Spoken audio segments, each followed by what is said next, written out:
بسم اللہ الرحمن الرحیم۔ السلام علیکم۔ حضرت خواجہ نظام الدین اولیاء اور امیر خسرو کی محبت کی ایک مثال جانتے ہیں اس ویڈیو میں۔ حضرت خواجہ نظام الدین اولیاء چشتی رحمۃ اللہ علیہ یہ اللہ کے مشہور ولیوں میں سے ہیں۔ نظام الدین اولیاء اور امیر خسرو کی محبت کو اگر آپ دل سے پڑھ لیں گے تو معلوم ہوگا کہ ایک انسان کو کس طرح سے اپنے پر سے محبت کرنی چاہیے۔ اور امیر خسرو چشتی علیہ الرحمہ کی محبت ایسی تھی کہ مثال ملنا مشکل ہے۔ محبوب الہی فرماتے تھے، نظام الدین اولیاء اور امیر خسرو کی محبت اگر شریعت مانے نہ ہوتی تو میں وصیت کرتا کہ مجھے اور امیر خسرو کو ایک ہی قبر میں دفن کیا جائے۔ وصال سے پہلے وصیت فرمائی تھی کہ خسرو کی قبر میرے قریب ہی بنانا، نہیں تو میرا لاشا قبر چیر کر باہر آ جائے گا۔ مرشد اور مرید میں اس قدر محبت کے باوجود بھی خرقہ خلافت شاہ نصیر الدین چراغ دہلوی کے نصیب میں آیا۔ یہ اللہ کی ذات کے بھید ہیں، یہ تقسیم ازل ہے، عطیہ خداوندی اور نعمت خداوندی۔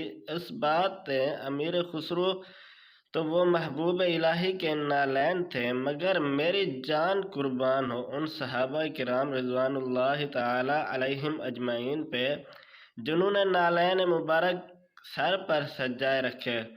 حضرت عبداللہ ابن مسعود آپ صلی اللہ علیہ وسلم کے نالین مبارک کو بازو میں لے کر سینے سے لگائے رکھتے۔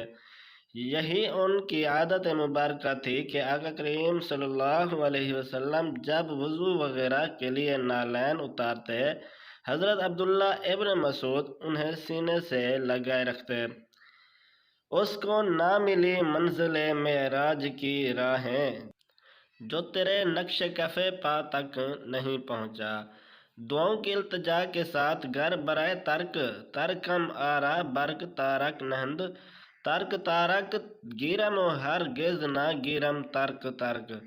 اگر میری پیشانی پر آراہ رکھ دیا جائے اور کہا جائے کہ اپنے ترک خسرو کو چھوڑ دو تو میں اپنی پیشانی کو چھوڑ دوں گا، مگر اپنے ترک کو ہرگز نہیں چھوڑوں گا۔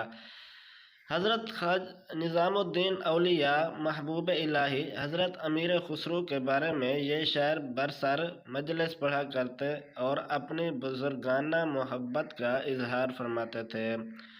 حضرت محبوب الہی کی بارگاہ جلال میں حضرت امیر خسرو کو کیا مقام حاصل تھا، اس کا اندازہ حضرت محبوب الہی کے اقوال مبارکہ سے ہوتا ہے۔ آپ فرمایا کرتے تھے، اگر قیامت میں مجھ سے سوال کیا گیا کہ نظام الدین تو دنیا سے کیا لے کر آیا ہے، تو میں عرض کروں گا کہ ترک کے سینے کا سوز لایا ہوں۔ حضرت محبوب الہی حضرت امیر خسرو کو بھی ترک اور کبھی ترک زادہ کہہ کر پکارتے تھے۔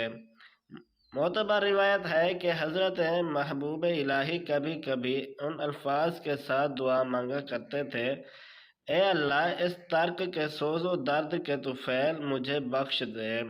حضرت محبوب الہی کی یہ بے پناہ محبت و شفقت بے سبب نہیں تھی۔ نظام الدین اولیاء اور امیر خسرو کی محبت دونوں طرف سے، خود حضرت امیر خسرو رحمۃ اللہ علیہ بھی اپنے پیر و مرشد سے اس قدر محبت کرتے تھے کہ راہ سلوک میں اس محبت کی مثالیں خال خال ہی نظر آتی ہیں۔ کبھی کبھی ایسا ہوتا ہے کہ حضرت امیر خسرو حضرت محبوب الہی کے حجرہ مبارک میں حاضر ہوتے، دست بستہ خاموش بیٹھے رہتے، اور جب پیر و مرشد کا حکم ہوتا تو دیگر شعراء کا عارفانہ کلام سناتے یا حضرت محبوب الہی کے حسب ارشاد اپنا کلام نظر کرتے۔ پھر جب پیر و مرشد فرماتے تو حضرت امیر خسرو اپنے گھر چلے جاتے۔ اور کبھی ایسا ہوتا کہ باتیں کرتے کرتے حضرت محبوب الہی رحمۃ اللہ علیہ کی آنکھ لگ جاتی تو حضرت امیر خسرو اپنے پیر و مرشد کے پیروں پر سر رکھے رکھے سو جاتے۔ پھر